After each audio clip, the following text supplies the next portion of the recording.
The rain hammers against the windows of Café Luminosa like bullets, each drop exploding against the glass with a violence that makes Elena Moretti flinch. She wipes down the espresso machine for the third time in 10 minutes. Her movements mechanical, her mind elsewhere. It's past midnight, and the cafe should have closed an hour ago. But Signora Castellano, the owner, had called with explicit instructions. Keep the doors open. Someone important is coming. Elena's hands are steady as she arranges the cups, but her heart pounds an erratic rhythm against her ribs. In the 3 months she's worked at this cafe in the heart of Rome, she's learned that important in this neighborhood means dangerous. It means men in expensive suits who speak in low voices and leave generous tips that feel more like payments for silence than gratitude for service. The bell above the door chimes, and Elena's breath catches. 3 men enter, their dark coats slick with rain, their presence filling the small cafe like smoke filling a room. They don't speak as they survey the space, their eyes cataloging every exit, every corner, every potential threat. Elena recognizes the stance, the wariness she's seen it before in Boston, in the men who used to visit her ex-boyfriend's apartment at strange hours. The memory makes her stomach clench. She'd fled that life, that city, that version of herself who'd been too naive to see the danger until it was wrapped around her throat. The tallest of the 3 men, the one whose coat fits him like it was born on his shoulders, approaches the counter. His face is all sharp angles and shadows, his eyes the color of espresso, dark and intense and utterly unreadable. Rain droplets cling to his black hair, and when he moves, there's a predatory grace to him that makes Elena's instincts scream to run. "We're closed," she says in Italian, her voice steadier than she feels. It's a lie, but she doesn't care. She wants these men gone. She wants to lock the door and go home to her tiny apartment in Trastevere, where she can pretend she's just an ordinary girl, making an ordinary life. The man's lips curve into something that isn't quite a smile. "Signora Castellano said you'd be expecting us," he replies, also in Italian, his accent placing him as Roman, born and raised.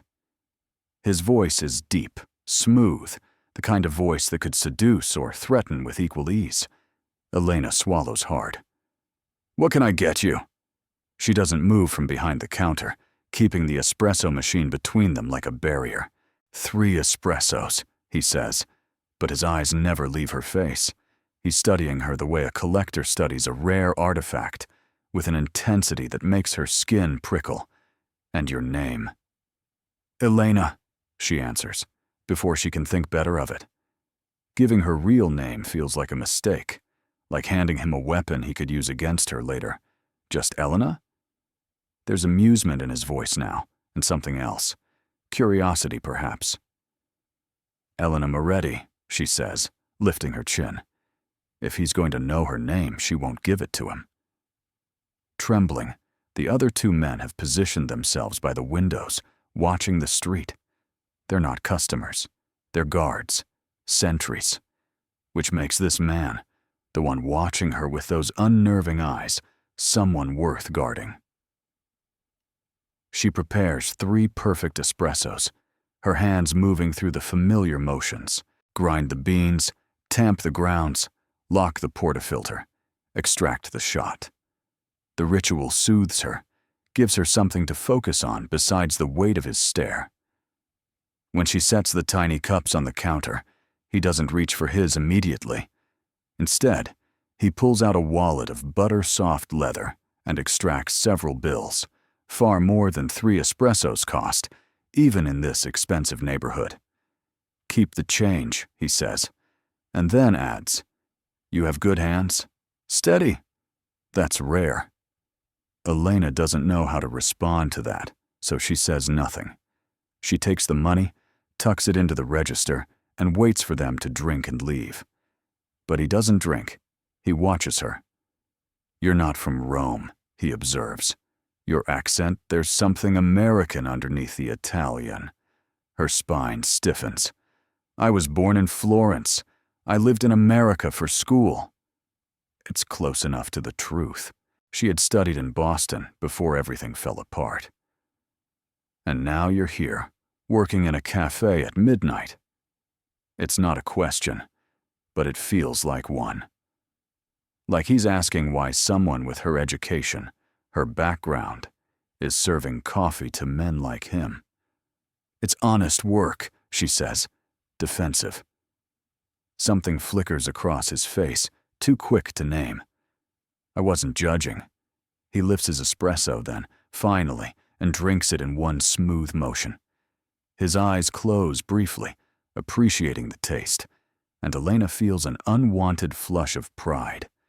She's good at what she does, even if what she does is temporary.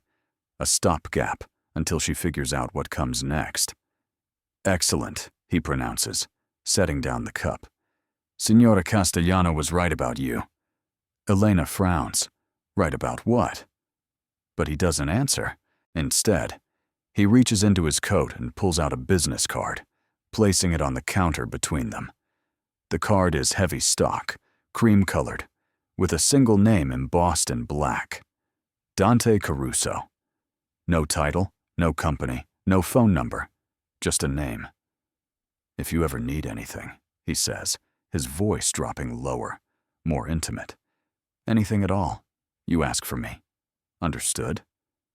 I won't need anything, Elena says quickly, leaving the card where it sits.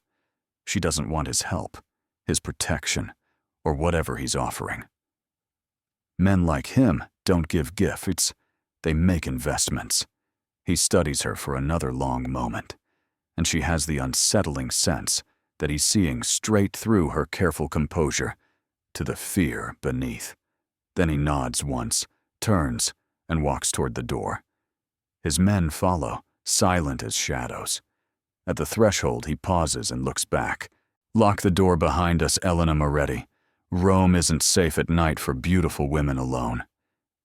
And then they're gone, disappearing into the rain and darkness, leaving only the business card and the scent of expensive cologne. Elena stands frozen for several heartbeats, then rushes to lock the door, her hands shaking now that he's gone. She leans her forehead against the cool glass and tries to slow her racing heart. She doesn't know who Dante Caruso is, but she knows enough to recognize danger when it walks through her door wearing a €1,000 coat. The business card sits on the counter, innocent and menacing all at once. She should throw it away. She should forget this night ever happened. Instead, she picks it up, feels the weight of it, and slides it into her apron pocket. Just in case, she tells herself. Just in case. 3 days later, Elena is walking home from her morning shift at the cafe when she notices the car. It's a black sedan, expensive, but not ostentatious, parked across the street from her apartment building. She's seen it before, she realizes with a chill. Yesterday, it was outside the cafe. The day before, near the market where she buys her groceries. Someone is following her.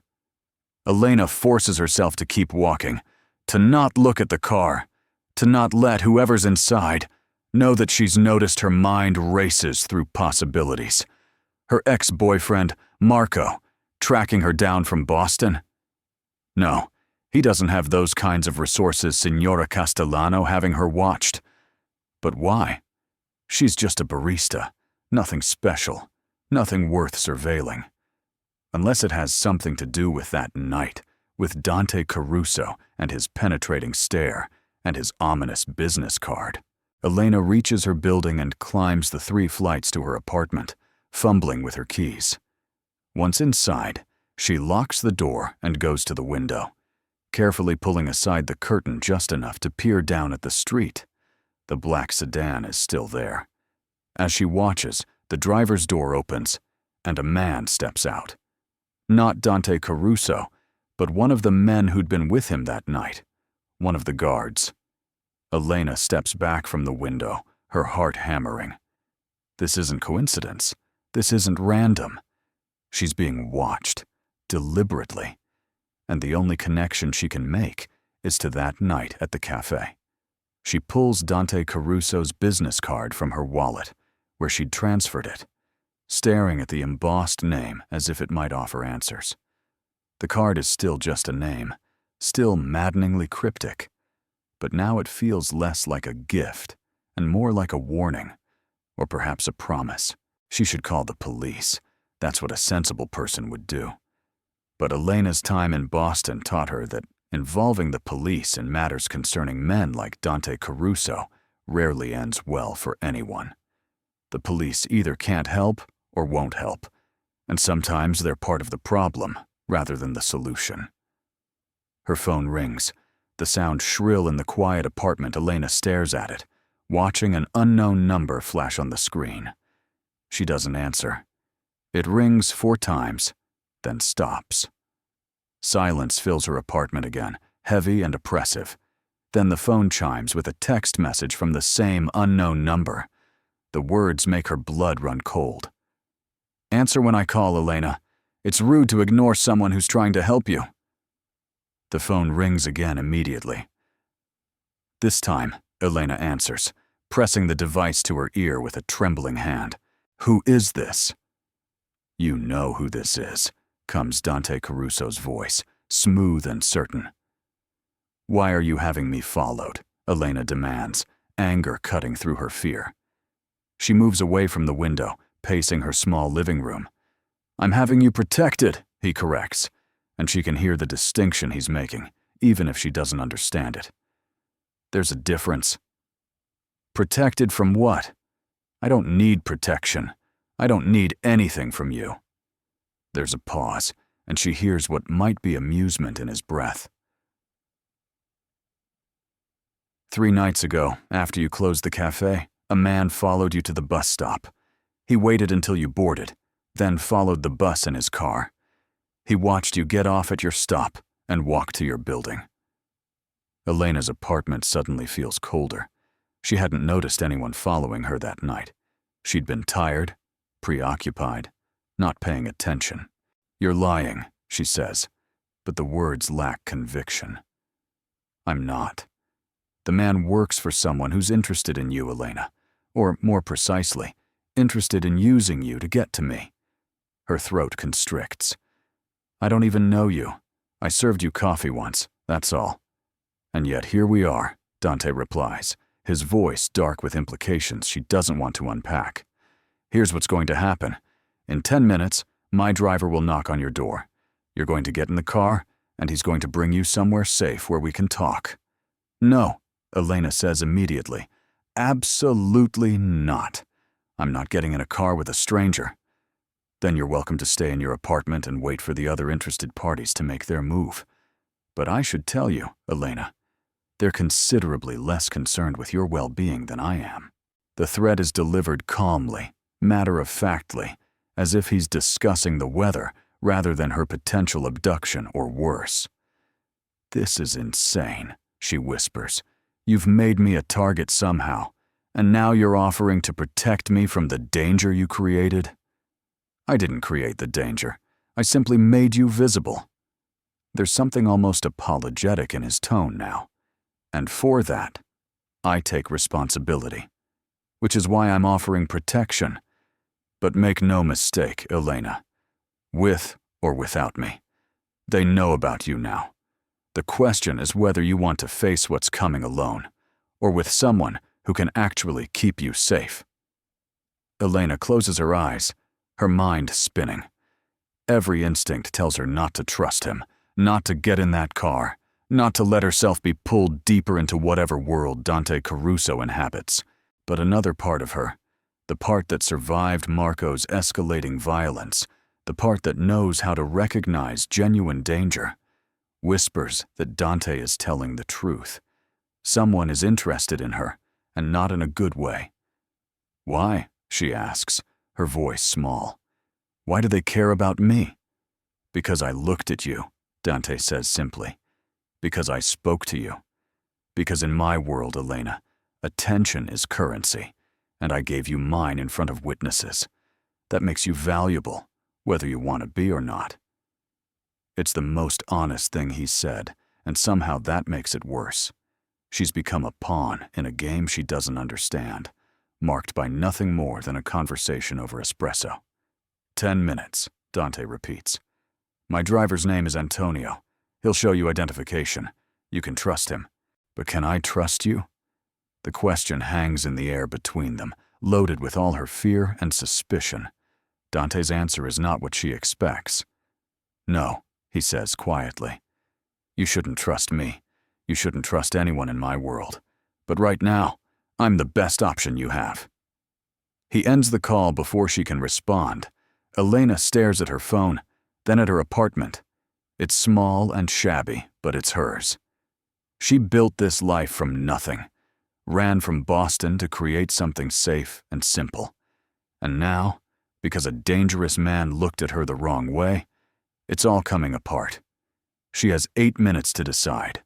Stay and face unknown enemies alone, or go with Dante Caruso and face whatever consequences come from accepting his protection. Elena goes to her bedroom and pulls a bag from under her bed. She packs quickly, efficiently, the way she learned to pack in Boston when she needed to leave in a hurry. Clothes, toiletries, her passport, the small amount of cash she keeps hidden in a book. Her hands move automatically while her mind screams that this is a mistake, that she's walking into a trap, that she should run in the opposite direction. But where would she run to? Rome was supposed to be far enough, safe enough. If they found her here, they'll find her anywhere. At least with Dante, she'll know who her enemy is. The knock comes exactly 10 minutes after Dante's call ended. Elena peers through the peephole and sees a man in his 50s, well-dressed, but not threatening, holding up an identification card to the door. Antonio Russo. The card reads, with a photo that matches the man outside. She opens the door, keeping the chain lock engaged. "Signora Moretti," Antonio says respectfully, lowering the identification. "Mr. Caruso sent me to collect you. Are you ready?" "How do I know you're really who you say you are?" Elena challenges. Antonio's expression softens with understanding. "You don't. But consider this. If I meant you harm, I wouldn't have knocked. I would have waited until you left for work tomorrow morning and grabbed you on a quiet street. Mr. Caruso doesn't operate through deception when direct action would serve him better." There's logic in that. Cold and terrifying logic. Elena unlatches the chain and opens the door fully, her bag over her shoulder. "If this is a trap," she says, meeting Antonio's eyes, "if he hurts me, I want you to know that someone will notice I'm gone. Someone will ask questions." It's a lie. She has no one in Rome, no close friends, no family. Signora Castellano would replace her within a week and never think of her again. But Antonio doesn't need to know that. He inclines his head gravely. "Mr. Caruso has no intention of hurting you, Signora. Quite the opposite." The car waiting downstairs is different from the one that had been following her. This one is larger, more luxurious, with tinted windows that make it impossible to see inside. Antonio opens the rear door for her, and Elena hesitates one final moment before sliding into the leather interior. The door closes with a solid, expensive thunk that sounds disturbingly like finality. The drive takes them out of Trastevere, away from the narrow cobblestone streets and colorful buildings that Elena has come to think of as home. Antonio navigates through Rome's evening traffic with practiced ease, saying nothing, his eyes occasionally flicking to the rearview mirror as if checking for tails. Elena watches the city slide past her window, each familiar landmark feeling like a goodbye. They cross the Tiber, drive past the Colosseum illuminated against the darkening sky, then turn onto roads that lead away from the tourist centers into Rome's wealthy residential areas. The houses here are set back from the street, hidden behind high walls and iron gates, their secrets kept as carefully as their security. Finally, Antonio turns into a driveway, stops before a gate that opens automatically, and continues up a long, private road. At the end sits a villa that takes Elena's breath away. It's old, Renaissance perhaps, all honey-colored stone and terracotta roof tiles, but impeccably maintained. Gardens surround it. Even in the fading light, she can see the careful landscaping, the marble fountains, the ancient olive trees. "We're here," Antonio announces unnecessarily, coming around to open her door. Elena steps out onto gravel that crunches beneath her feet, her bag clutched to her chest like a shield. The villa's entrance is framed by massive wooden doors that look like they've stood for centuries. One opens as she approaches, and a woman in her 60s appears, her face kind, but assessing. "Signorina Moretti," the woman greets her in Italian. "Welcome. I'm Maria, the housekeeper. Mr. Caruso is waiting for you in his study. Please, come inside." The interior of the villa is even more breathtaking than its exterior high ceilings, with exposed wooden beams, walls painted in warm earth tones, furniture that manages to look both antique and comfortable. Artwork that Elena suspects is original hangs on the walls, and everywhere there are fresh flowers in ceramic vases. It's beautiful, undeniably beautiful, and terrifying in its perfection. Maria leads her through several rooms to a closed door. She knocks once, softly, then opens it without waiting for a response. "Signorina Moretti, signore." Dante Caruso's study is exactly what Elena would have imagined if she'd let herself imagine it. Floor-to-ceiling bookshelves filled with leather-bound volumes, a massive desk of dark wood, leather chairs arranged near a fireplace where flames crackle and dance. And there, rising from behind the desk, is Dante himself. In the cafe's harsh fluorescent lighting, he'd been handsome in a sharp, dangerous way. Here, in the warm glow of lamplight and firelight, he's devastating. The shadows play across his features, softening the hard edges while somehow emphasizing his intensity. He's dressed more casually than before, his white shirt open at the collar, sleeves rolled to reveal strong forearms. "Elena," he says, her name a greeting and an acknowledgement, and something more intimate all at once. "Thank you for coming. Did I have a choice?" She doesn't move from the doorway, acutely aware that Maria has retreated, closing the door behind her, leaving them alone. Dante's mouth curves slightly. "There's always a choice. You could have refused to leave your apartment. You could have called the police. You could have run." He pauses. "But you're too smart for that, aren't you? You recognize that this was your best option." "Or my only option," Elena counters. "There's a difference." "Is there?" He gestures to one of the leather chairs near the fire. "Please, sit. You must have questions." Elena doesn't want to sit. Sitting feels like accepting, like agreeing to something she hasn't fully understood yet. But standing in the doorway like a frightened animal serves no purpose either. She crosses the room, choosing the chair farthest from him, and perches on its edge. "Tell me why I'm here," she demands. "Tell me why someone is following me, why I'm suddenly valuable, why any of this is happening." Dante moves to a sidebar and pours amber liquid from a crystal decanter into 2 glasses. He offers one to Elena, who shakes her head. He shrugs and sets both glasses on the small table between the chairs, then settles into the chair opposite hers. The firelight catches in his dark eyes, making them gleam. "3 nights ago," he begins, "I came to Cafe Luminosa for a meeting. The cafe is owned by an associate of mine, and I use it occasionally for discussions that need to happen away from more obvious locations." He picks up one of the glasses, swirling the liquid. "The meeting was with representatives of a rival organization.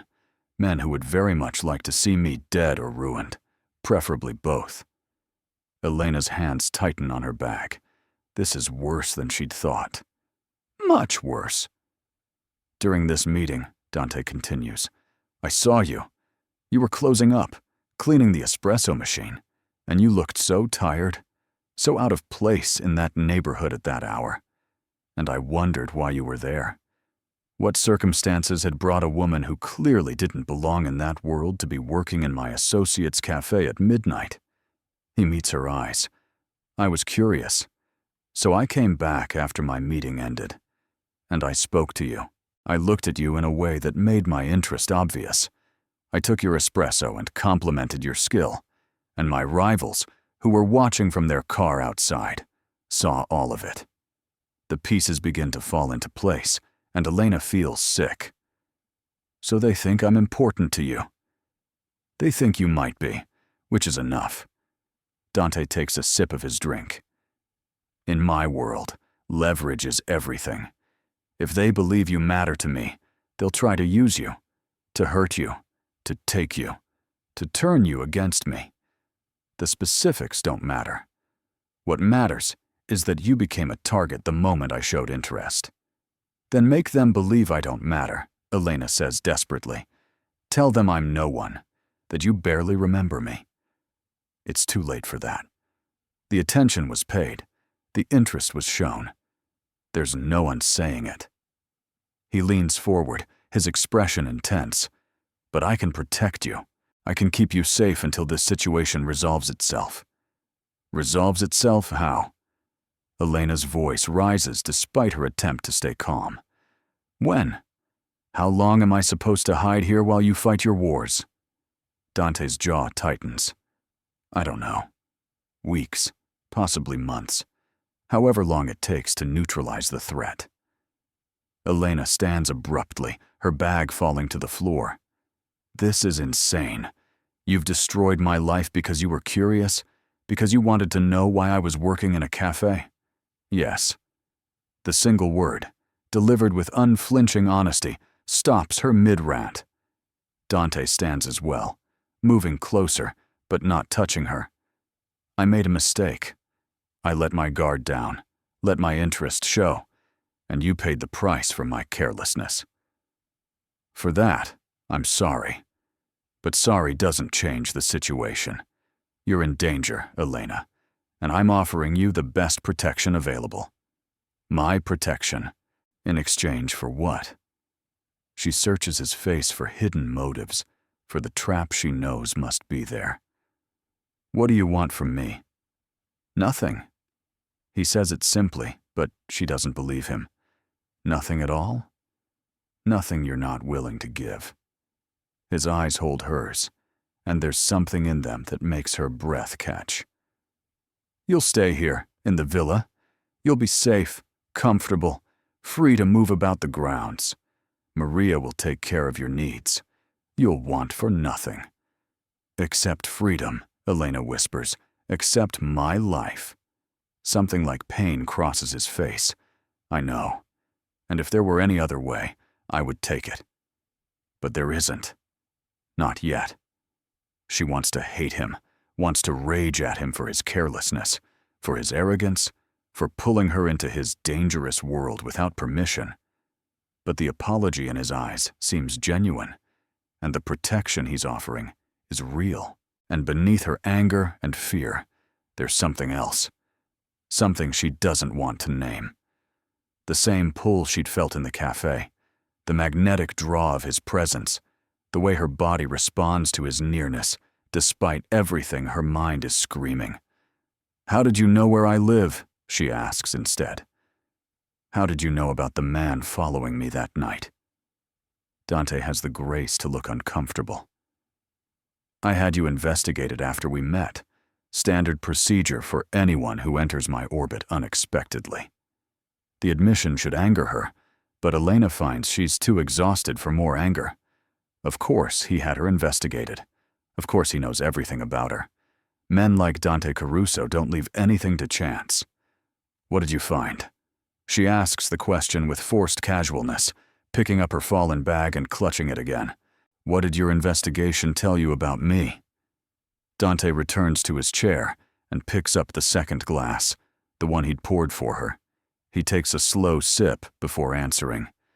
That you're Elena Moretti, 26 years old, born in Florence, to an Italian father and American mother.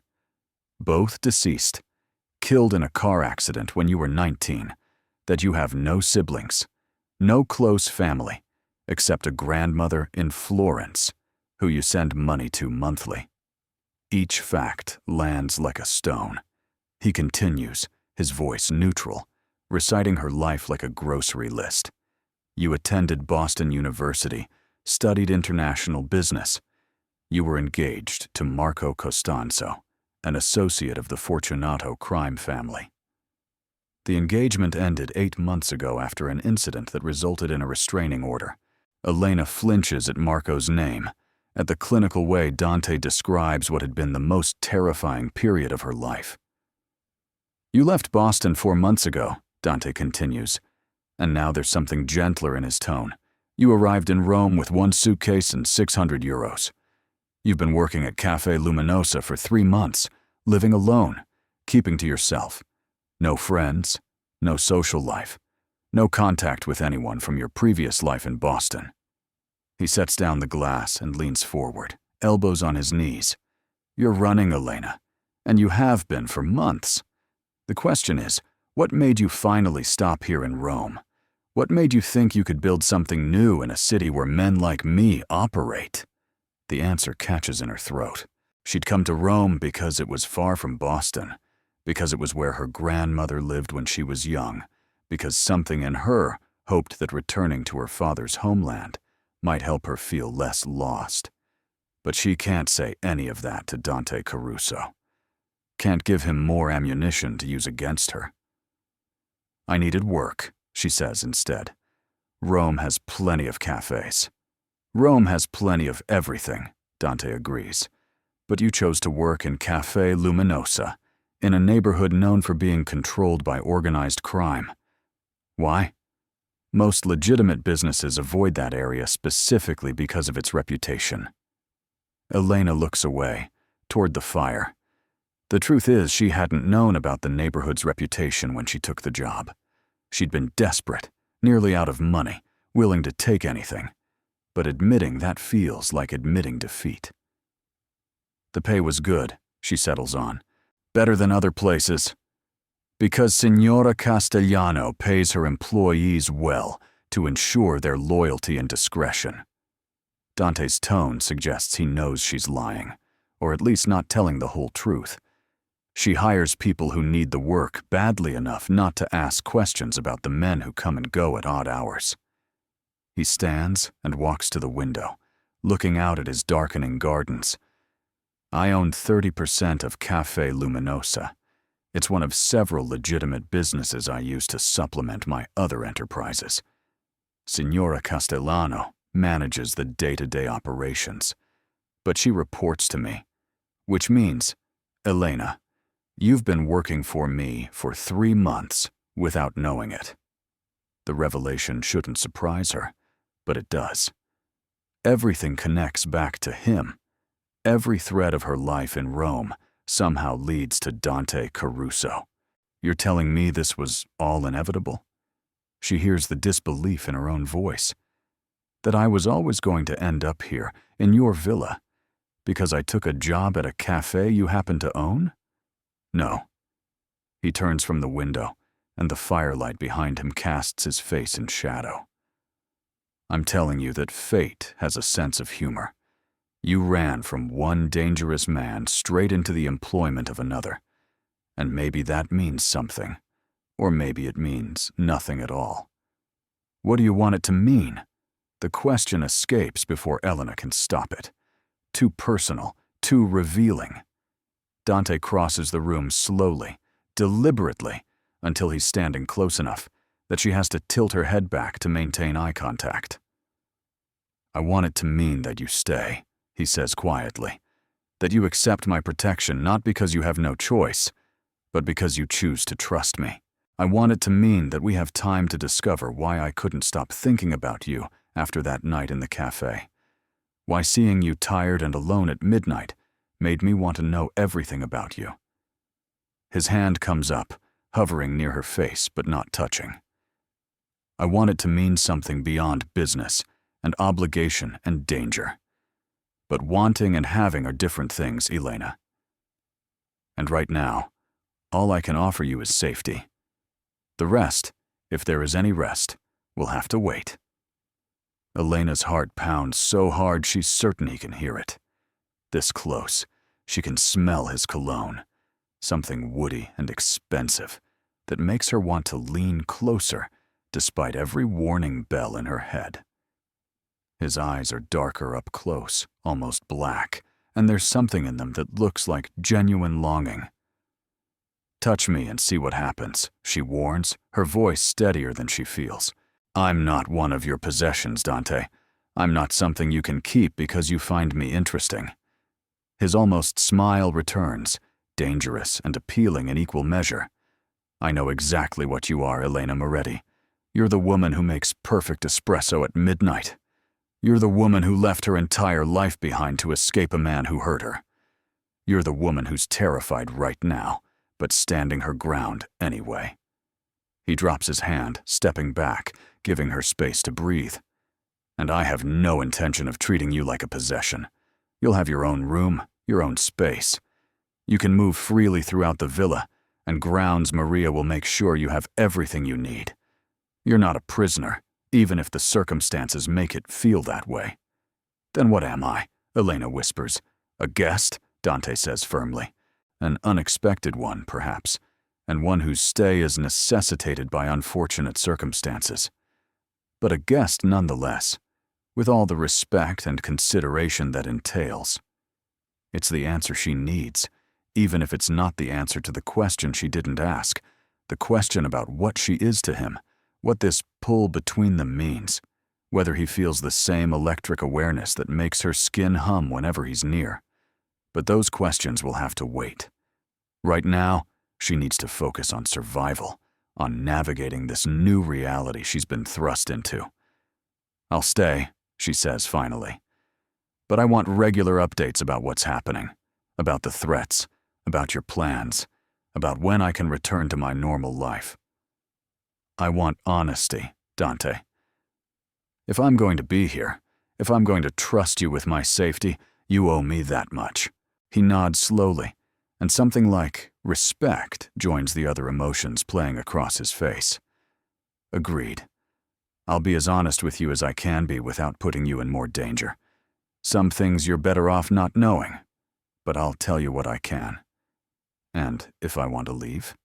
She has to ask, has to know if the pretty words about being a guest are real or just another comfortable lie. If I decide tomorrow or next week that I'd rather take my chances on my own. Dante's jaw tightens, but his voice remains calm. Then you leave, I won't stop you, won't force you to stay. I'll even provide protection for as long as you need it, though it will be more difficult if you're not here where I can ensure your safety personally. He pauses. But I hope you won't leave, Elena. I hope you'll give me a chance to prove that staying is the right choice. The honesty in his voice, the vulnerability he's allowing her to see, does something to her resolve. This powerful, dangerous man is asking, not demanding, requesting, not commanding. It's more than Marco ever gave her, more than she expected. Okay, she says softly. Okay. Maria appears at the door so promptly that Elena suspects she was waiting in the hallway. Show Elena to the blue room, Dante instructs. Make sure she has everything she needs. And Maria, treat her as an honored guest. That's not a request. Of course, signore. Maria's eyes are knowing as they move between Elena and Dante. Signorina, if you'll follow me. Elena bends to pick up her bag, but Dante reaches it first. His fingers brush hers as he hands it to her, and the contact sends a jolt through her entire body. Their eyes meet, and she sees the same awareness reflected in his expression. He felt it too. Sleep well, he says quietly. We'll talk more tomorrow. Elena follows Maria out of the study, acutely conscious of Dante's eyes on her back. The housekeeper leads her through more beautiful rooms, up a curved staircase with iron railings worn smooth by centuries of hands, down a hallway lined with paintings that probably belong in museums. "Here we are," Maria announces, opening a door to reveal a bedroom that takes Elena's breath away. It's enormous, with high ceilings and tall windows draped in blue silk. The bed is a massive four-poster affair with pristine white linens and enough pillows to furnish 3 ordinary bedrooms. A sitting area occupies one corner, complete with elegant chairs and a small writing desk. Fresh flowers perfume the air, and when Maria opens a door, Elena glimpses a bathroom of marble and gold fixtures. "The closet is through there," Maria indicates another door. "I've taken the liberty of preparing some clothes for you. Mr. Caruso thought you might need more than what you brought in your bag." Elena opens the closet to find it filled with dresses, pants, blouses, all in her size, all clearly expensive. Her throat tightens. How did he know my size? "Mr. Caruso is very thorough," Maria says diplomatically. "If anything doesn't fit properly, just let me know, and I'll have it adjusted." It should feel invasive, should feel like another violation of her privacy. But somehow, the gesture seems more protective than possessive. He'd anticipated her needs, prepared for her comfort, before she'd even agreed to come. "Dinner will be served in an hour if you're hungry," Maria continues. "You can eat in your room if you prefer privacy, or join Mr. Caruso in the dining room. It's entirely your choice." Elena turns from the overwhelming closet to face the housekeeper. Does he usually have guests? Women guests? She needs to know if she's just the latest in a long line, if this beautiful room has held other women who caught Dante's attention. Maria's expression softens with something like understanding. "Mr. Caruso entertains business associates occasionally, both men and women, but he's never brought anyone here to stay. Not in the 15 years I've worked for him. You're the first, Signorina." The words settle over Elena with unexpected weight. The first. She doesn't know if that makes the situation better or worse. "I'll eat in my room tonight," she says, suddenly exhausted. "I need time to think." "Of course. I'll bring you something light." Maria moves toward the door, then pauses. "Signorina, if I may speak freely." Elena nods, curious what the older woman wants to say. "Mr. Caruso is a complicated man. His world is not easy, not safe, but he's never once broken his word to me, never failed to protect those under his care. If he says you're safe here, you are. If he says he'll be honest with you, he will be, as much as he can." Maria's weathered hand briefly touches Elena's arm. "Give him a chance. That's all I ask." Before Elena can respond, Maria slips out, closing the door softly behind her.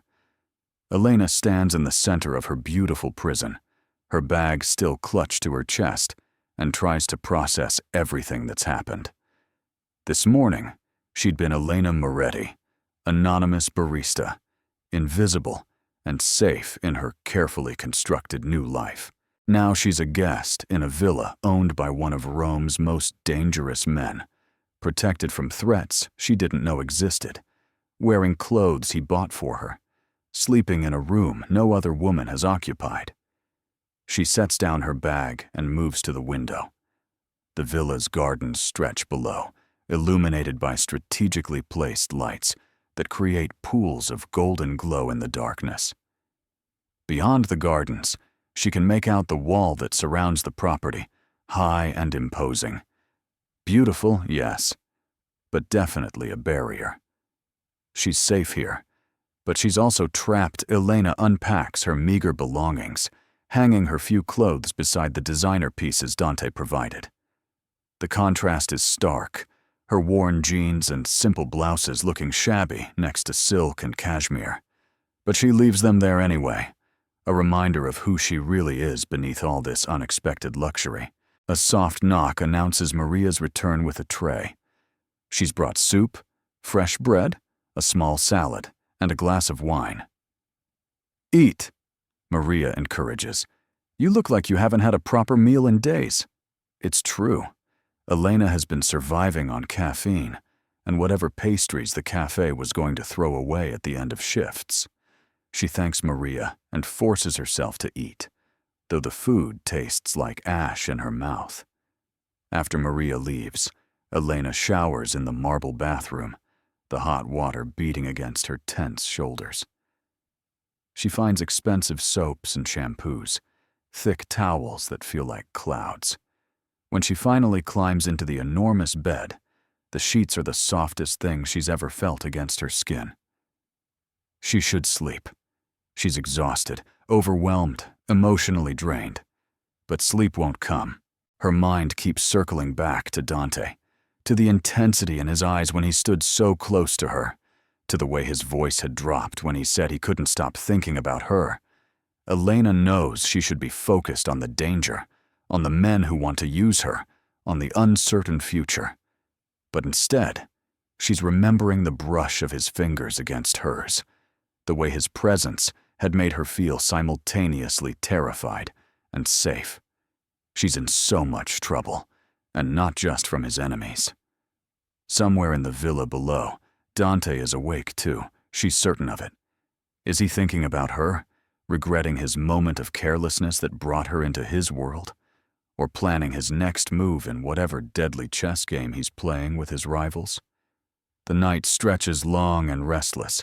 Elena finally falls asleep as dawn begins to lighten the sky. Her last conscious thought, a prayer that she hasn't made a terrible mistake by trusting a man she barely knows. She wakes to sunlight streaming through the windows and Maria entering with a breakfast tray. "Good morning, Signorina. Mr. Caruso asked me to tell you that he's been called away on business, but will return this evening.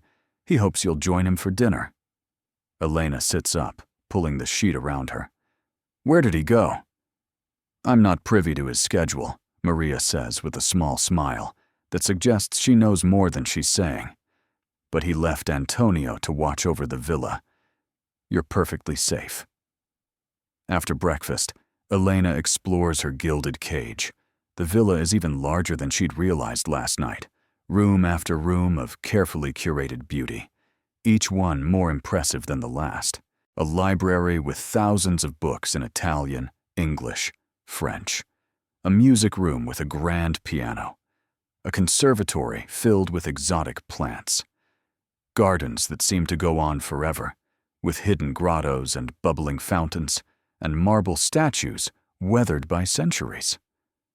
She finds Antonio in the kitchen, drinking espresso and reading a newspaper. He stands when she enters, respectful but not subservient. "Signorina Moretti, can I get you something?" "Coffee would be wonderful," Elena admits, "and maybe some answers, if you're allowed to give them." Antonio raises an eyebrow, but moves to the expensive espresso machine that looks significantly newer than the one at the cafe. "What would you like to know?" "Who's trying to hurt me? What do they want?" Elena watches him work, appreciating his competent movements. He knows his way around an espresso machine almost as well as she does. "The Salvatore family," Antonio says after a moment. "They control the ports in Naples, want to expand into Rome. Mr. Caruso controls most of Rome's, let's call them alternative import operations. The Salvatores see him as an obstacle. And they think hurting me will hurt him. They think you matter to him. Whether you actually do or not is almost irrelevant. Perception is reality in this business." Antonio hands her a perfect espresso. "But for what it's worth, I've worked for Mr. Caruso for 20 years. I've never seen him bring a woman here. Never seen him show interest in anyone the way he looks at you." Elena's hands tremble slightly as she takes the tiny cup. "You're saying I do matter to him?" "I'm saying he's taking extraordinary measures to protect you. Draw your own conclusions." Antonio returns to his newspaper, clearly done with the conversation. Elena sips her espresso, her mind racing. The rest of the day passes in surreal slowness. She reads in the library, walks in the gardens, tries to sketch the fountain with materials she finds in one of the rooms. Maria brings lunch, then afternoon tea, always cheerful, always respectful. By the time evening approaches, Elena is restless with anticipation. She tells herself it's just boredom, just eagerness for information about when she can leave. But she knows it's more than that. She wants to see Dante again. She dresses carefully for dinner, choosing a simple blue dress from the closet that somehow fits perfectly. She leaves her hair down, applies minimal makeup, and studies herself in the mirror. She looks different than she did yesterday. Less hunted, perhaps. Or maybe just differently trapped. Dante is waiting in the dining room when she arrives, and Elena's breath catches at the sight of him.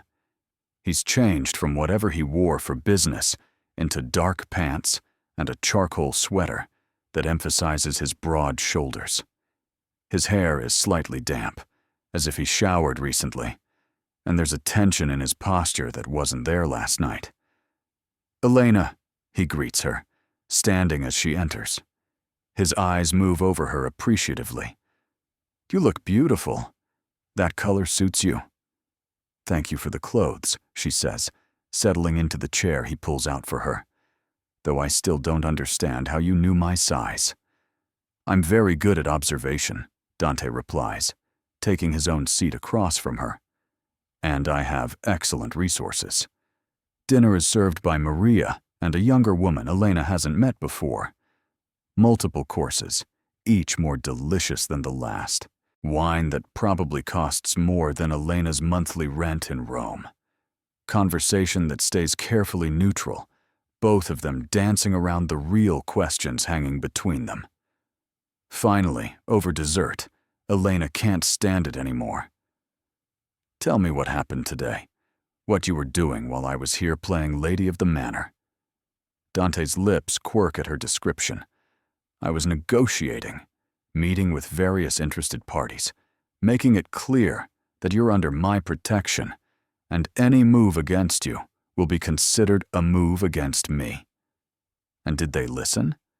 Some did. Some will need more convincing. His expression darkens. The Salvatore family is being stubborn. They see this as an opportunity to test my resolve. "Test your resolve by hurting me," Elena states flatly. "Yes." He doesn't sugarcoat it, doesn't try to make it less frightening than it is. "But they won't get close to you, Elena. I promise you that." She sets down her fork, her appetite gone. "How can you promise that? You can't watch me every moment. You can't control everything." "No," Dante agrees, "but I can control enough. This villa is a fortress. The grounds are monitored. Antonio and my other men are trained to handle any threat. And most importantly, I've made it known that anyone who touches you will face consequences they won't survive." The casual way he discusses violence should horrify her. Instead, there's something darkly reassuring about his certainty. "You said you couldn't stop thinking about me," Elena says suddenly, the wine giving her courage. "After that night at the cafe, what did you mean?" Dante is quiet for a long moment, his fingers tracing the stem of his wine glass. When he speaks, his voice is low, almost intimate, despite the formal dining room setting. "I meant that you've been in my thoughts constantly, that I find myself wanting to know everything about you, what you're thinking, what you dream about, what makes you smile. I meant that I look forward to seeing you more than I should, that your presence in my home feels right, in a way nothing has felt right in a very long time." He meets her eyes. "I meant, Elena, that you're dangerous to me in ways that have nothing to do with business or rivals. You make me want things I stopped wanting years ago. Normal things. Simple things. Things a man in my position has no right to want." Elena's heart pounds. "Like what?" "Like mornings, like lazy conversations over coffee, like someone to come home to who sees me as something other than a threat or a business opportunity. His hand reaches across the table, palm up, an invitation, like the possibility that there's more to life than power and protection and endless maneuvering. Elena stares at his outstretched hand. Taking it would mean something, would be a choice rather than just acceptance of circumstances. It would be admitting that she feels it too. This pull between them, this connection that makes no logical sense. Her hand moves before her mind can overrule it, placing her palm against his. His fingers close around hers, warm and strong, and that electric current runs through her again, stronger this time. "This is insane," she whispers. "Completely," Dante agrees. "You barely know me. I've disrupted your entire life. You should hate me." "I should," Elena acknowledges, "but I don't. And that terrifies me more than your enemies do.